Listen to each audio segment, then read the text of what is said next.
Bienvenidos al noticiario Al Fin de la Noche. Esta es una transmisión por Maya Televisión. Esta empresa televisora tiene su matriz en Tegucigalpa. Tegucigalpa y Comayagüela hacen el Distrito Central. Vale la pena ilustrar a la teleaudiencia a nivel nacional porque estos datos a veces se desconocen. Soy Arnulfo Aguilar, estoy en el estudio central de San Pedro Sula de Maya Televisión.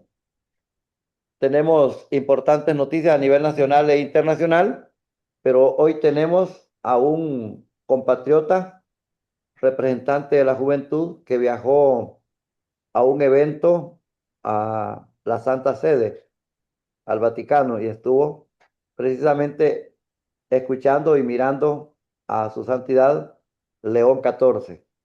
En contacto vía Zoom, Mario Ricardo Vázquez Mesa, a quien damos la cordial bienvenida. Mario, ¿qué tal? Bienvenido a Maya Televisión, al noticiario Al Fin de la Noche. ¿Qué tal? Un gusto. Gracias por la invitación. ¿Cómo fue su experiencia al viajar al Vaticano, Mario?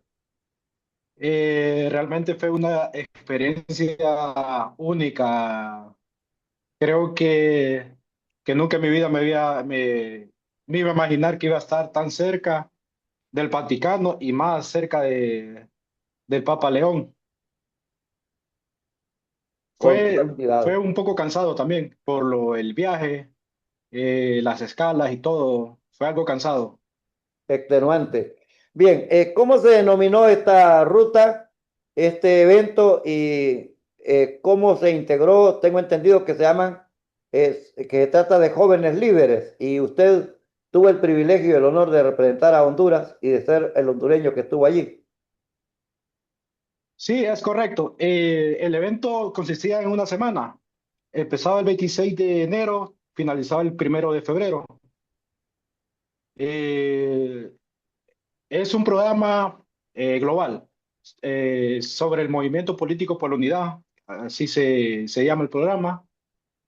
Eh, Son talleres que se imparten para que los jóvenes podamos tener voz en la política de nuestras regiones.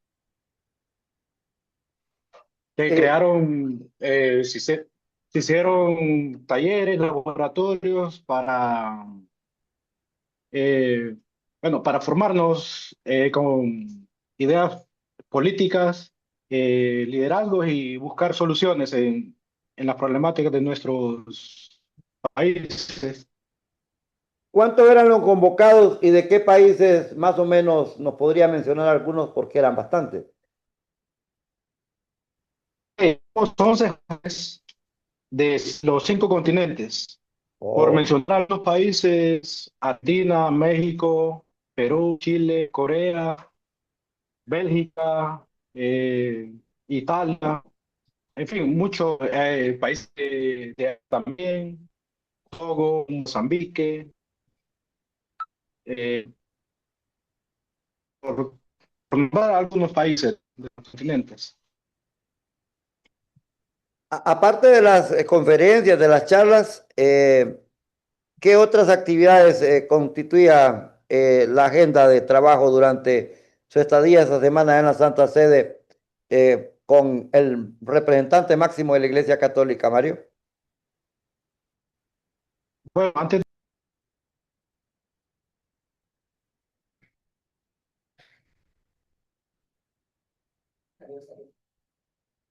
Bien, se nos ha cortado la señal con nuestro entrevistado. Hay deficiencias de Internet a nivel nacional, no solamente en esta compañía de televisión, sino que las mismas compañías, especialmente Cable Color, ha estado anunciando que los fenómenos naturales que están ocurriendo en el planeta nos han provocado esas interferencias y esos cortes. Mario le preguntaba que en qué consistió la agenda durante la estadía allá en la Santa Sede de la Iglesia Católica, aparte de los talleres, las conferencias, las charlas, hubo arte, hubo cultura, proyección educativa. turismo, conocer los países. ¿Algo más, Mario?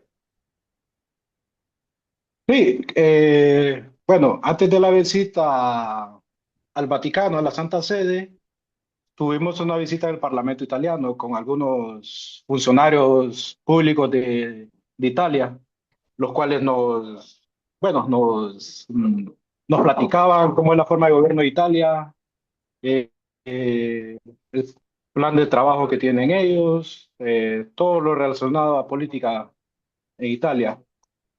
También, bueno, también parte del turismo visitamos las, las esculturas, pues la historia, el Coliseo, la Fuente de Trevi, en fin, una cantidad de lugares que pudimos conocer. Y cultura, bueno, el taller nos dio para eso, para poder conocernos, conocer las culturas de los demás países, eh, saber cómo es la política ahí en las otras regiones, los costumbres, la comida, todo. Se nos dio, esa semana se nos dio esa oportunidad de poder conocer más cómo viven nuestros hermanos a nivel mundial. Hubo un momento en que compartieron con su santidad, con el Papa León XIV. Mario, cuéntenos su experiencia, cómo se sintió usted en lo personal. Sí, realmente fue una bonita experiencia. Estuvimos, creo que como unos 15 o 30 minutos con él. Nos dio unos mensajes a nosotros sobre la sinodalidad, sobre la fraternidad, sobre cómo tenemos que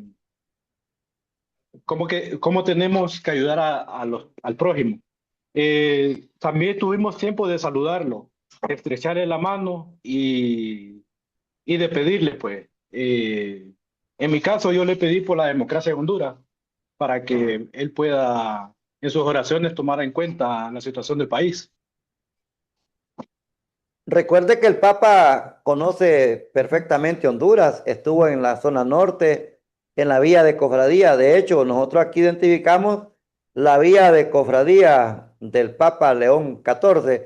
¿Lo identificó él a usted como hondureño? ¿Reidentificó? ¿Se acordó de Honduras? Sí, sí, correcto.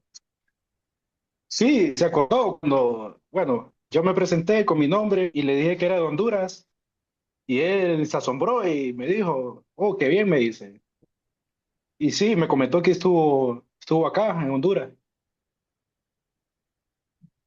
Qué interesante esa experiencia, ese acercamiento a proximidad que no las tiene cualquiera de los 10 millones de hondureños. Solamente me estoy refiriendo a Honduras y Mario Ricardo sí tuvo esa oportunidad. ¿Usted aquí en Honduras está relacionado a la Iglesia Católica exactamente ahí en el Distrito Central, Tegucigalpa, Comayagüela? Eh, no directamente, pero sí, sí tengo acercamiento. ¿Cómo fue seleccionado usted para viajar a esa ruta? Ok, bueno, como le comentaba antes, yo estoy en un programa de política global, que es el Movimiento Político por la Unidad, lo cual nosotros estamos cursando un programa de 2 años y a mitad del programa, al año, se hace lo que se llama el hackathon, que es donde se implementan los talleres eh, y se dio la oportunidad a nosotros nos comentaban que había la posibilidad de conocer al Papa, de ir a la Santa Sede. Y pues se nos dio la oportunidad de llegar ahí, al Vaticano. Un viaje bastante extenuante, Honduras a Estados Unidos. Tengo entendido que la escala la hizo ahí en Estados Unidos y de allí cómo fue la Sí, continuación de la correcto. ruta. Ok, bueno, de Honduras viajé a Houston. De Houston viajé a Frankfurt, Alemania. Y de Frankfurt a Alemania sí aterricé a Italia, a Roma. Interesante. ¿Usted está Un poco estudiando, cansado del viaje, eh, son... usted está estudiando en la universidad, Mario? Ya soy graduado, soy ingeniero civil con un Ah, máster en usted, geotécnica y actualmente estoy, sí, actualmente estoy cursando un máster en logística de transporte. excelente. Qué bien. ¿Y cuál sería su mensaje al cierre de esta entrevista para los hondureños que atravesamos momentos bastante difíciles y en especial para la juventud, Mario? Más que todo a la juventud que se preparen, que la educación es todo y que uno puede alcanzar lo que se proponga en la vida. Y al pueblo hondureño que hay que tener esperanza y fe de que todo va a cambiar, que algún día vamos a ser un país sin corrupción y todo lo que, todo lo que conlleva a lo malo. Esa es la esperanza. Mario, felicitaciones por esa gran oportunidad, por esa gran apertura. Y aquí siempre tendrá el apoyo en Radio Uno, en Maya Televisión. Y tengo entendido que todos los medios de comunicación, ustedes de interés, ustedes den un contenido para reflexionar, para proyectar y para extender este mensaje y esta experiencia a que más hondureños puedan viajar allí a esa ruta, a esa catión, y que puedan tener las mejores impresiones y que las reviertan aquí en el país, que puedan hacer extensión. Hasta pronto, Mario Vázquez. Muchas gracias por la entrevista y pues ahí estamos también. eh, bueno, eh, siempre atento, pues. Saludos. Muchas gracias. Eh, a la teleaudiencia, ilustrarle pues que hemos tenido vía Zoom a este compatriota que tuvo ese privilegio de viajar a Roma. Mario Ricardo Vázquez Mesa, eh, ingeniero civil, está sacando una maestría y se perfila a ser un líder en Honduras. Oigan lo que le pidió al Papa. eh, Oraciones, rezos por la democracia en Honduras. Ahí va implícito la institucionalidad, la paz, el desarrollo integral de nuestra nación. Al fin de la noche, las noticias desde la costa norte de Honduras. Hoy San Pedro Sula está de luto. Se nos ha dado la información que a eso de las 8 de la mañana del 10 de febrero, martes, murió la que fue directora del Instituto José Trinidad Reyes, el colegio más grande de la costa norte, San Pedro Sula, la licenciada Gladys Fajardo Ferrari. Gladys Victoria Fajardo Ferrari. Estaba muy mal de salud, fue ingresada a cuidados intensivos en un hospital de San Pedro Sula, exactamente al Hospital y Clínica Bendaña, pero los médicos hicieron todo lo posible por eh, revivirla, retraerla a su estado normal, pero se logró por unos días y luego, pues, el José Trinidad Reyes, el 10 de mayo, que es el centenario, no podrá contar con esta maestra.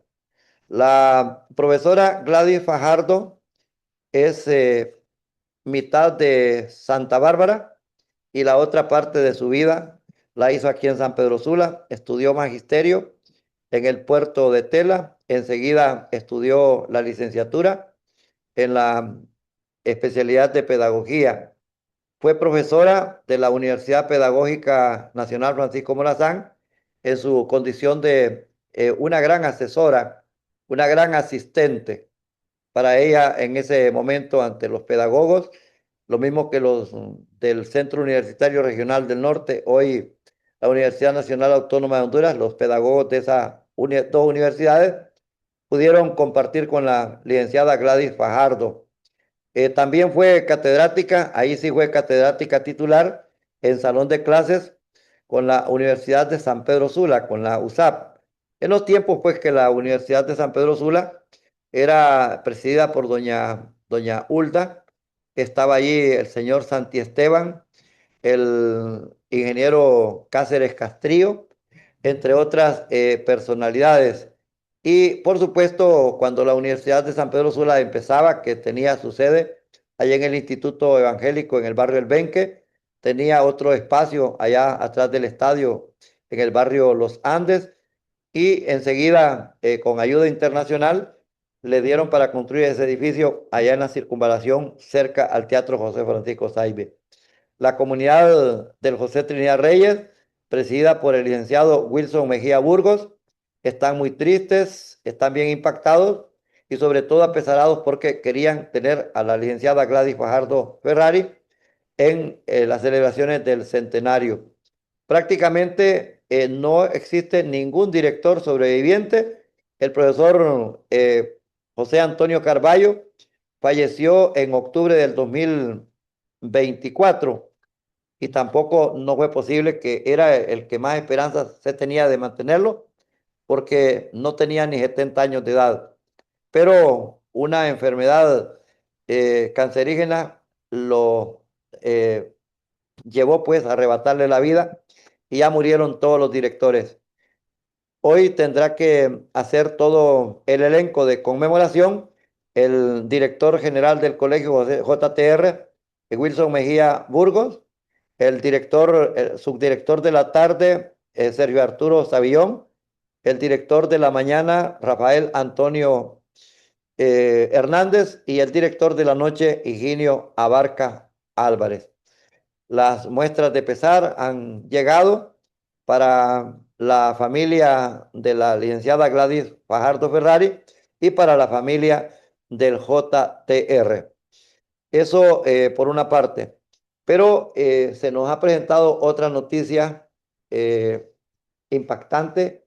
Ha muerto el periodista René Orlando Gabarrete Moreno. Él es originario de Trinidad, Santa Bárbara. Es un periodista muy querido y conocido aquí en la costa norte, especialmente en la ciudad de San Pedro Sula. Trabajó en el diario La Prensa, en varios suplementos, en la redacción del periódico junto a don Amílcar Santamaría, don Martín Montero, Wilmer Pérez Regalado, el licenciado Nelson Fernández, María Antonia Martínez, Alfredo García Arias, el tiempo también de Edgardo Benítez, que hoy está en los Estados Unidos.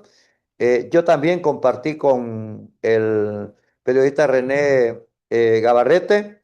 Igual pues estaban allí otros periodistas como Héctor Montoya, Carlos Rodríguez Pantin, Gilmore García, Raúl Villalta, Raúl El Pibe Morales, Max Lemus, caricaturistas como Ángel Darío Vanegas, el mismo McDonald compartieron con René Gabarrete. Estaba casado con la locutora y también periodista María Elena Fajardo, que es titular en Radio Luz de la Iglesia Católica. Luego, René Gabarrete trabajó en la Municipalidad de San Pedro Sula en materia de comunicación y estrategias. Trabajó también en la cervecería hondureña, en el mismo campo de la comunicación, y al final habían montado su propia empresa familiar con María Elena, que está muy triste por la partida de su esposo René Gabarrete. Está siendo velado en funerales Amor Eterno, que están de la Fuente Luminosa hacia arriba en el Boulevard de los Próceres, unas 2 cuadras arriba. Ahí está Funerales del Recuerdo. Será sepultado el miércoles 11 de febrero, pasando primero a las 2 de la tarde, misa de cuerpo presente en la parroquia San Vicente de Paúl, y luego al cementerio La Puerta, de acuerdo a lo que se nos ha informado. Lamentable esta información. También queremos presentar las muestras de pesar a la profesora Karen Azucena Sánchez Ávila, porque murió recientemente don David Meléndez. Era un señor que se dedicó al transporte aquí en la ciudad de San Pedro Sula, especialmente en el transporte de taxis, y falleció. Son decesos que pesan y que son considerados. La profesora Karen Sánchez Ávila ha laborado aquí en Radio 1, en Maya Televisión y en el Instituto Semioficial 1 de Diciembre. Y para este muchacho, Osman Jeremy Meléndez Sánchez, su papá falleció, también le damos nuestras muestras de solidaridad. Al fin de la noche, las noticias desde la costa norte de Honduras. Lamentable todo lo que ha pasado aquí en el país, aquí en la costa norte, pero seguimos con una gran esperanza en que todo va a cambiar y en que todo saldrá mejor. El día domingo fue sepultado el reconocido abogado René Altamirano Interiano. René Altamirano murió abatido a balazos por sicarios contratados por sectores de violencia, de horror, de terror, de muerte aquí en este país.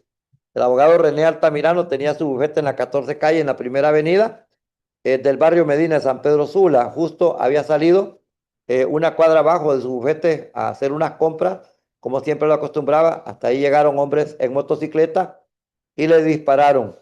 La policía de momento solo tiene hipótesis, pero no tiene a nadie capturado.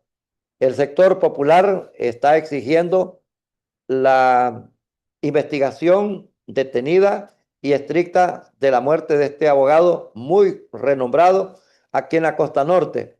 Entre otras actividades de procuración, fue apoderado legal del exalcalde Rodolfo Padilla Sunseri, pero enseguida le delegó esa carta poder a Pamela Blanco Luque, abogada, esposa del exministro de Gobernación, Tomás Vaquero Morris, y la madre del diputado que está ahí en el Congreso Nacional, suplente de Linda Donaire. Queremos decirles que el sepelio de el abogado René Altamirano Interiano fue muy concurrido ahí en Cementerio Jardines del Recuerdo, donde llegaron líderes del Partido Libre al que perteneció y al que fundó. René Altamirano fue uno de los fundadores del Partido Libre, al igual que excompañeros de la universidad, donde militó en el Frente de Reforma Universitaria, el Frente Revolucionario Universitario, el FRU. Hubo pues arengas, hubo allí mensajes de despedida para René Altamirano. La policía considera sospechas sobre una estructura criminal llamada la Cleitona y otra que se llama la estructura criminal llamada Los López. Parece que es el rescate de unas fincas, de unas tierras. Hay más de 60.000 manzanas o 60.000 hectáreas de tierra invadidas en Honduras. Es increíble. Ustedes no tienen una idea que es que le invadan una propiedad. Yo he vivido eso personalmente y no se lo deseo a nadie. Por eso cuando usted oye invasores, sepa que la mayoría de ellos son criminales, son delincuentes que se dedican a apropiarse de propiedad de bienes ajenos y ellos enseguida los lotean y los venden. Esa es la situación, pues esa es una sospecha. También René Altamirano fue apoderado legal de el reconocido narcotraficante que ya está condenado aquí en Honduras, Chepito Handal. Allí pues también está buscando todas las pistas. Es decir, para un abogado es bastante difícil el ejercicio de la profesión aquí en Honduras. Colegio de Abogados de Honduras, el abogado Solórzano, antes de irse al poder, van a elecciones los abogados, ha manifestado que se exige seguridad, porque la lista ya pasa más de 200 abogados, ya más de 100 periodistas y hay cantidad de dirigentes populares aquí en el país. Han muerto 4 personas importantes del movimiento popular: Efraín el Tigre Aguilar, de muerte natural; Mario de Mesape, el cantante, también de muerte natural; pero allá en Choluteca, alguien del Bastión del Sur, una señora, murió, y ahora René Altamirano. Vamos a una pausa en el noticiario al fin de la noche, luego regresamos con las noticias internacionales.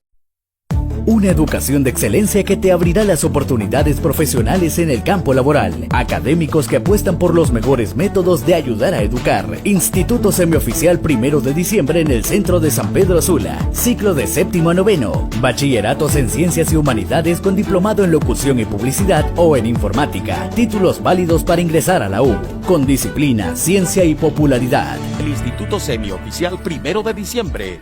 Ahora en la Escuela República de Honduras. En la 21 calle, 4 y 7 avenida del barrio Las Palmas, en la zona sureste de San Pedro Sula.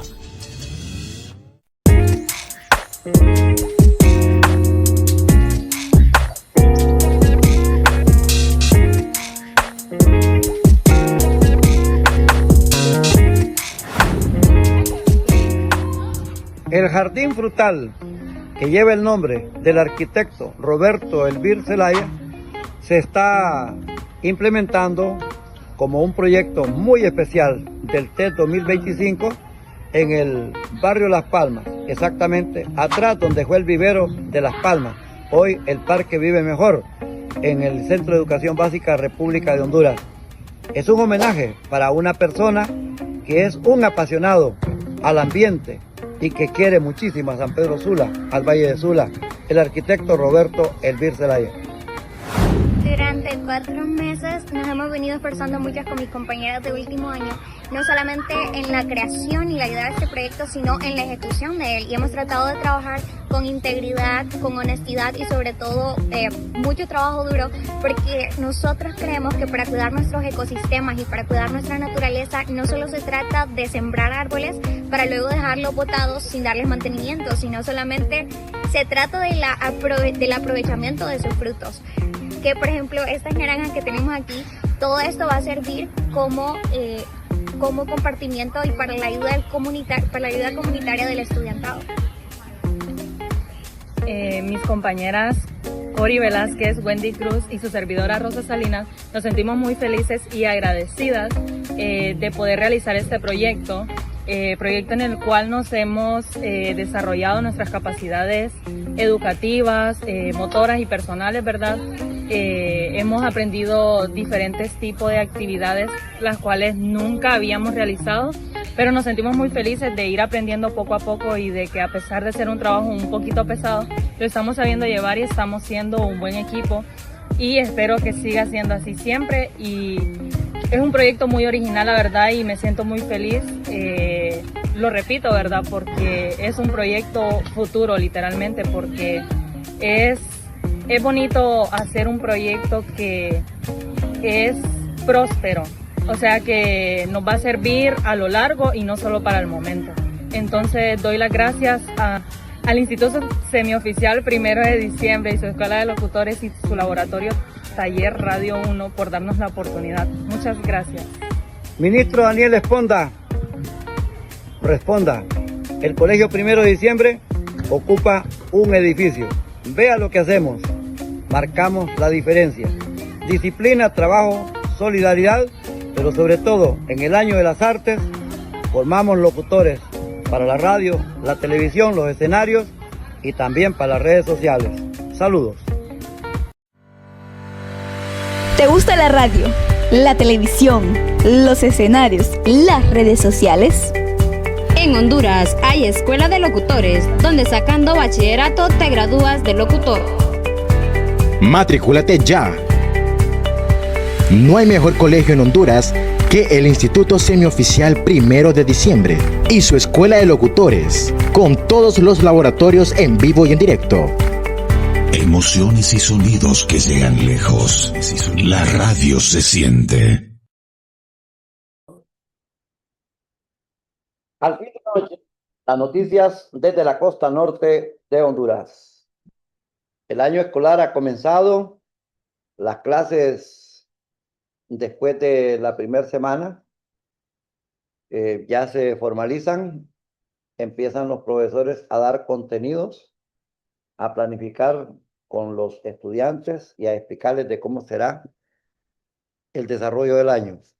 El 1 de febrero, que llegan todas las instituciones del Estado, en prebásica, básica y media, es para sacudir, limpiar, asear Las aulas, las instalaciones de los edificios están, pues, un poco sucias porque han estado sin actividad durante el mes de diciembre y el mes de enero. Entonces hay que arreglar. Los profesores, pues, tienen este periodo de vacaciones donde se les permite pasar la Navidad, el Año Nuevo, sin conexión con los centros educativos, y por lo menos los primeros 15 días de enero, en iguales condiciones, aprovechan algunos para ir al médico, para salir de paseo, para compartir con la familia, visitar amistades, pero ya en la segunda semana de febrero, es el caso del día 9 de febrero, lunes 9 de febrero, se entraron a clases. Los maestros iniciaron en esta oportunidad con un paro de labores. No se ejecutó totalmente, sino que de manera parcial, salteado, porque están reclamando el pago de sueldos atrasados, no les han depositado. Así también están reclamando el aumento de sueldo que les dejó presupuestado el gobierno anterior.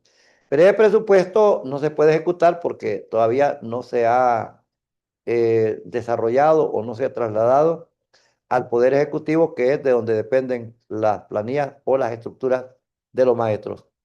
Visité la Dirección Departamental de Educación de Cortés y me encontré que a todo el personal lo han despedido, raro y contado el que quedó, y es una clientela al tope de maestros con su currículum bajo el brazo, buscando allí amigos, amigas, influencias, recomendaciones de diputados, de gente del Congreso Nacional, del gobierno, del Partido Nacional.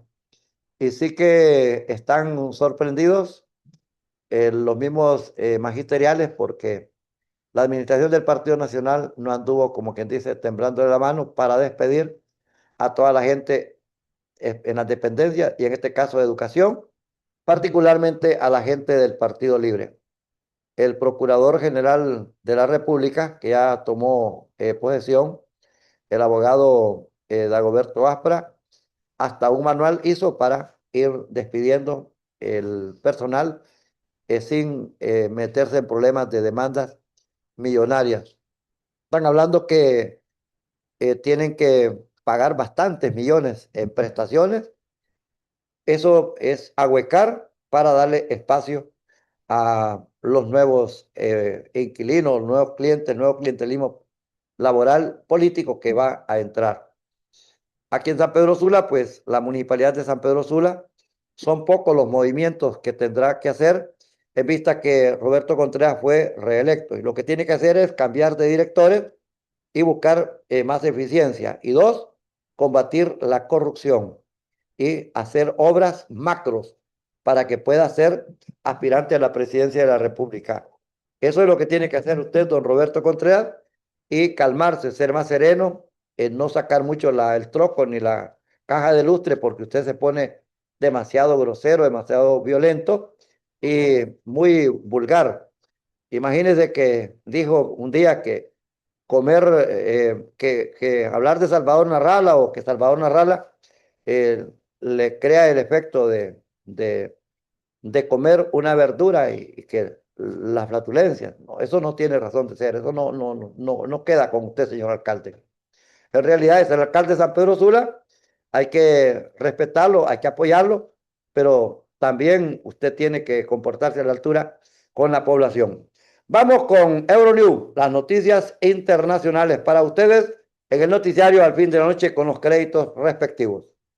Y la fuerza, en definitiva, del Estado... La Comisión Europea rechaza la regularización de inmigrantes sin papeles propuesta por Pedro Sánchez en España.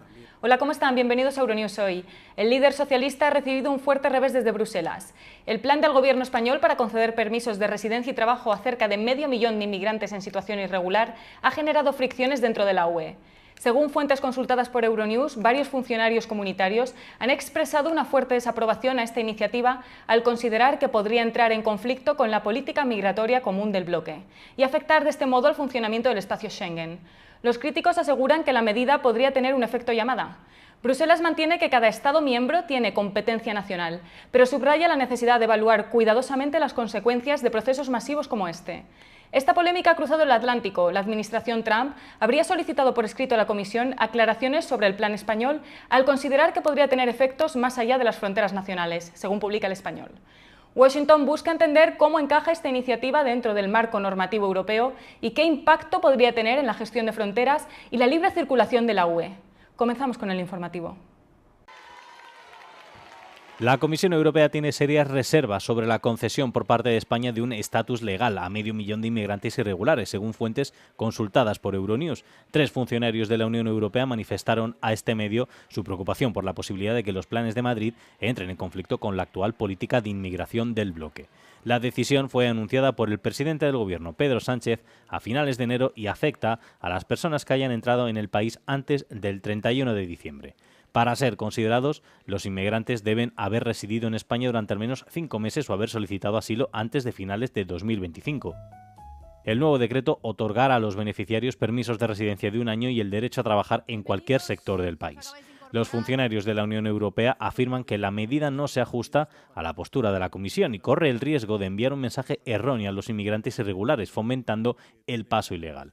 A los legisladores también les preocupa que algunos de estos inmigrantes puedan utilizar su libertad de movimiento dentro del bloque para viajar por Europa y establecerse ilegalmente en otros lugares.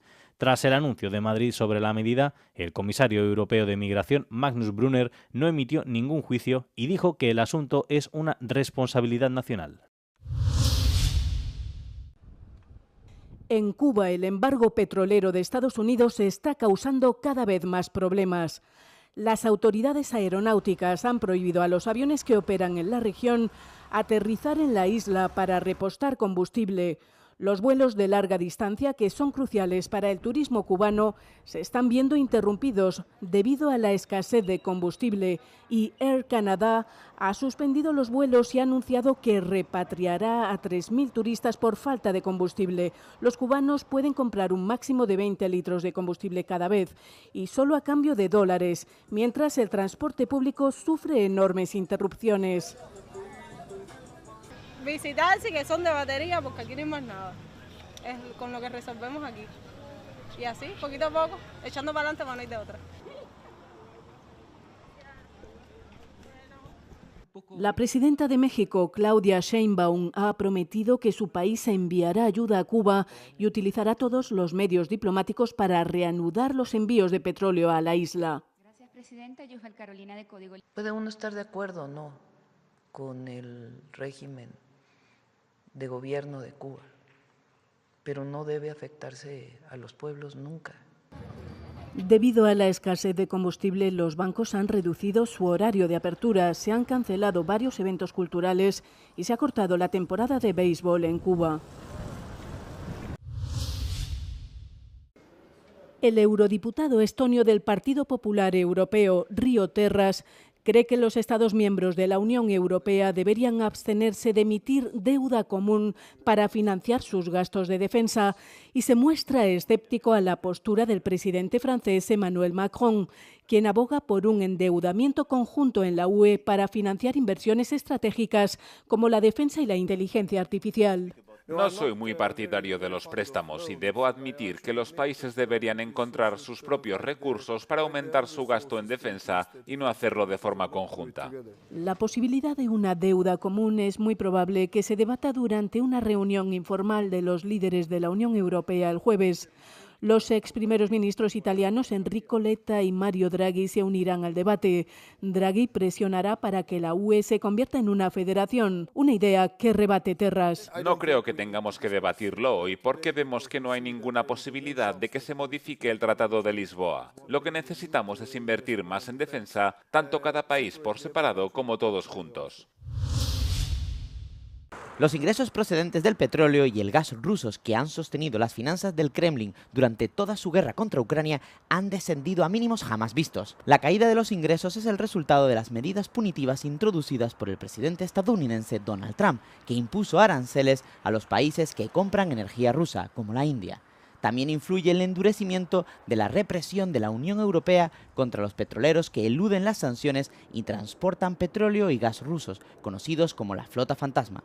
La disminución de los ingresos está empujando al presidente Vladimir Putin a subir los impuestos y pedir préstamos a los bancos rusos para mantener las finanzas del Estado a flote por ahora.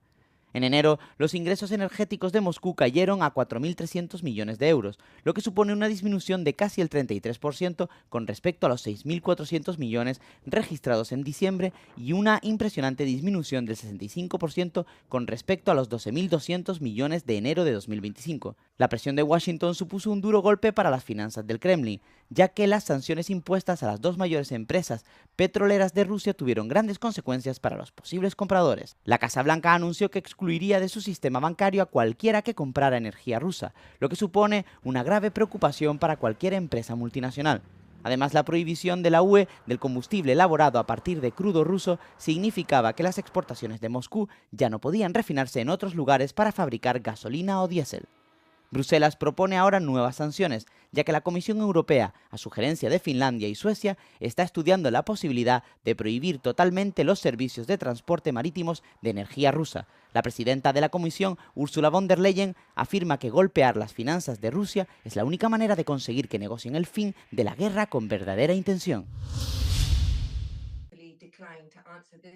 La traficante sexual condenada y exnovia de Jeffrey Epstein se negó a responder a las preguntas de los legisladores de la Cámara de Representantes de Estados Unidos durante una declaración el lunes. Maxwell se enfrenta a un nuevo escrutinio mientras los legisladores investigan cómo Epstein abusó de niñas menores de edad durante años y buscan a cualquier persona que pudiera haber facilitado los abusos. Maxwell se acogió a la quinta enmienda para evitar responder a las preguntas. Me gustaría responder a su pregunta, pero siguiendo el consejo de mi abogado, me niego a responder a esta pregunta y a cualquier otra relacionada con ella. Las revelaciones han mostrado cómo tanto el presidente de Estados Unidos, Donald Trump, como el expresidente Bill Clinton pasaron tiempo con Epstein en la década de 1990 y principios del 2000. El abogado de Maxwell, David Oscar Marcus, dijo que si Trump ponía fin a su condena de prisión, ella estaría dispuesta a testificar que ni él ni Clinton habían hecho nada malo en sus relaciones con Epstein. Mientras tanto, tanto demócratas como republicanos se han opuesto a la posibilidad de una apelación. La representante republicana Ana Paulina Luna escribió en las redes sociales: «Te mereces justicia por lo que hiciste, monstruo». Por su parte, cuando se le preguntó el lunes sobre la apelación de Maxwell, la Casa Blanca señaló los comentarios anteriores del presidente que indicaban que la posibilidad de un indulto no estaba en sus planes. Maxwell cumple actualmente una condena de 20 años de prisión en Texas. El vicepresidente de Estados Unidos, James David Vance, de visita oficial en Armenia, ha anunciado varios acuerdos nuevos entre Washington y Ereván tras reunirse con el primer ministro armenio Nikol Pashinyan. Ambos han firmado un acuerdo sobre energía nuclear civil y la venta de tecnología de drones de Estados Unidos a Armenia por valor de más de 9 millones de euros.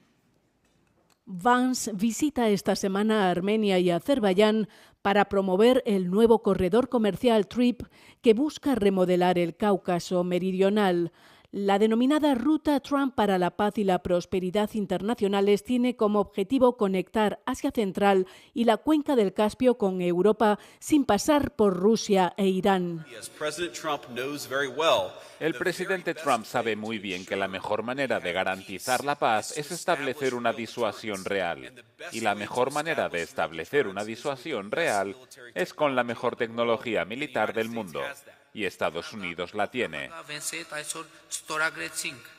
El vicepresidente Vance y yo hemos firmado una declaración conjunta entre el gobierno de Armenia y el de Estados Unidos sobre la financiación de las negociaciones del Acuerdo 123, sobre cooperación en el ámbito de la energía nuclear con fines pacíficos.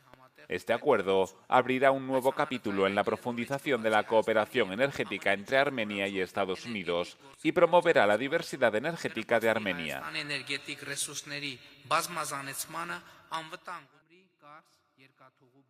En agosto de 2025, el presidente de Estados Unidos, Donald Trump, negoció un acuerdo entre Armenia y Azerbaiyán por el que ambos países se comprometían a renunciar a sus reivindicaciones sobre el territorio del otro y a abstenerse de utilizar la fuerza.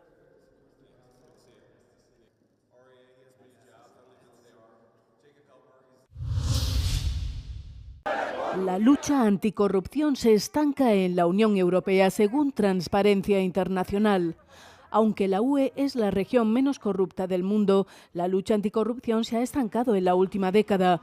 La puntuación media en la UE es de 62 sobre 100 frente a 42 sobre 100 a nivel mundial. Hungría, Bulgaria y Rumanía son los países de la UE donde los niveles percibidos de corrupción en el sector público son más altos según la ONG. En el extremo opuesto del espectro, Dinamarca, Finlandia y Suecia son los países de la UE percibidos como los menos corruptos. El informe observa tendencias de retroceso en algunos países como Hungría, Bulgaria y Eslovaquia. En el último año en Eslovaquia se han llevado a cabo campañas dentro del gobierno contra la Agencia Independiente de Denuncias de Irregularidades, lo que ha repercutido en la capacidad de investigar y perseguir la corrupción en el país.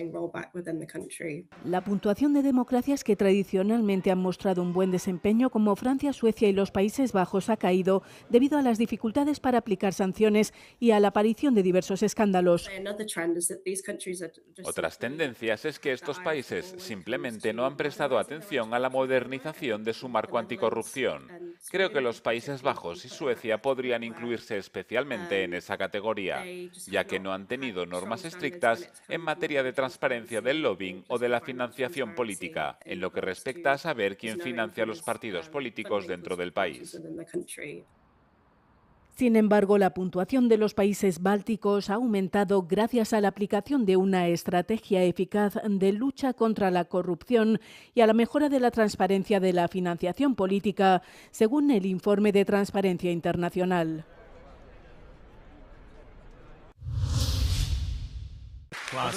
El presidente ucraniano Volodymyr Zelensky ha anunciado que Ucrania abrirá centros de exportación de armas en toda Europa a partir de mediados de febrero. Durante una reunión con estudiantes y profesores del Instituto de Aviación de Kiev este lunes, Zelensky ha dicho que la fabricación de drones con tecnología ucraniana comenzará en Alemania y más tarde en el Reino Unido.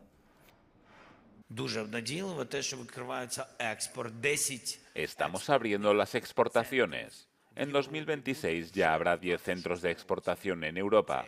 Esto incluye los países bálticos y los países del norte de Europa. En 2026 estarán operando 10 oficinas representativas. A mediados de febrero comenzará la producción de nuestros drones en Alemania. Aceptaré el primer dron. Esta es una línea de producción que está en funcionamiento. Las líneas de producción operativas en el Reino Unido. Todo esto es tecnología ucraniana. El presidente ucraniano ha destacado que la fabricación de drones se ha convertido en el sector más importante de Ucrania desde la invasión de Rusia en 2022. Según Zelensky, unas 450 empresas dentro del país se dedican a la producción de diversos tipos de drones, ya que la guerra de 4 años ha impulsado un auge en el sector de la defensa ucraniana.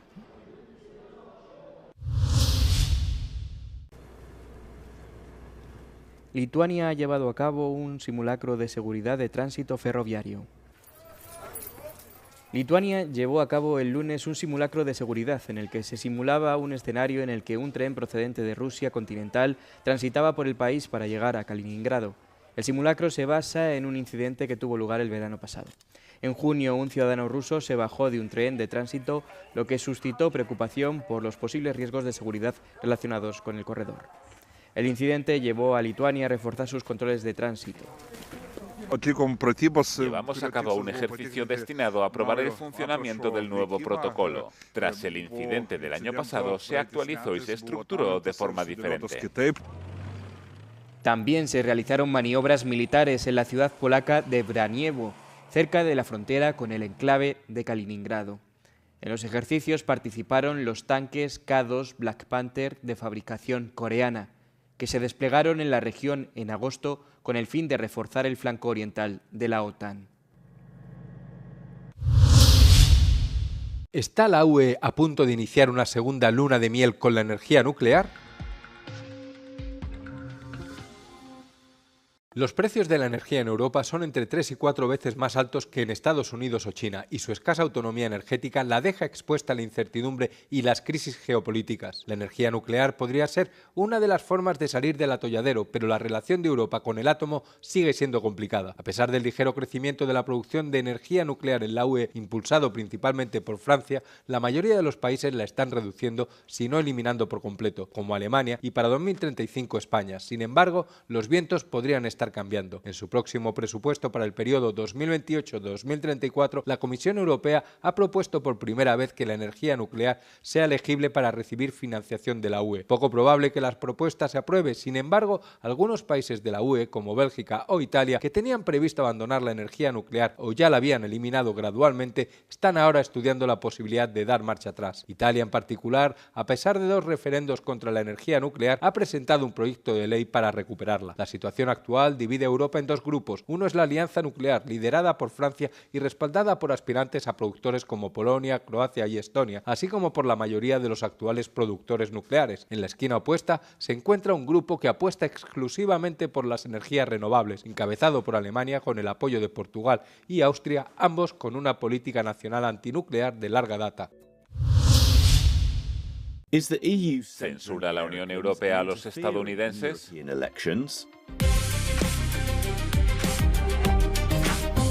Según los legisladores republicanos de Estados Unidos, la Unión Europea lleva una década llevando a cabo una campaña para censurar la libertad de expresión de los estadounidenses y vulnerar sus derechos. Un informe de la Cámara de Representantes, liderada por los republicanos, afirma que los funcionarios de la Comisión Europea han celebrado regularmente reuniones a puerta cerrada con las plataformas de redes sociales y las han presionado agresivamente para censurar contenidos en nombre de la lucha contra el discurso de odio y la desinformación. La Comisión también habría interferido en las elecciones nacionales de Francia, Países Bajos, Rumanía y otros países, presionando a las redes sociales para reprimir la información en detrimento de los partidos conservadores y populistas. La Comisión nunca jamás interfiere en las elecciones nacionales. Esta es competencia de nuestros Estados miembros y es una elección que corresponde a nuestros ciudadanos a nivel nacional. Además, afirmó que la libertad de expresión es un derecho fundamental en Europa y que la Ley de Servicios Digitales permite a la Unión Europea organizar mesas redondas entre los Estados miembros y las plataformas en línea para garantizar que sus algoritmos promuevan contenidos de forma imparcial durante el periodo electoral. The Cube habló con expertos que echaron un jarro de agua fría sobre el informe, señalando que había sido elaborado por un comité liderado por republicanos y por lo tanto probablemente tenía un sesgo político. La DSA no se dirige contra el discurso legal de ningún lado del espectro político, sino que regula contra el terrorismo, el fraude y el discurso de odio. Y aunque la ley pueda extenderse a medida que las plataformas optan por una aplicación global en aras de la eficiencia, técnicamente solo se aplica a los servicios de la Unión Europea, por lo que los ciudadanos de Estados Unidos no están sujetos a ella.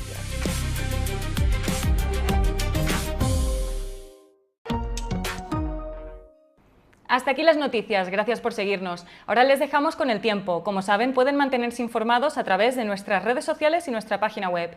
No olviden seguirnos en el canal de YouTube para no perderse ningún Euronews Hoy y compartan el vídeo. Les recomendamos además que se descarguen nuestra app para estar al día de todo lo que ocurre tanto aquí en Europa como en el resto del mundo.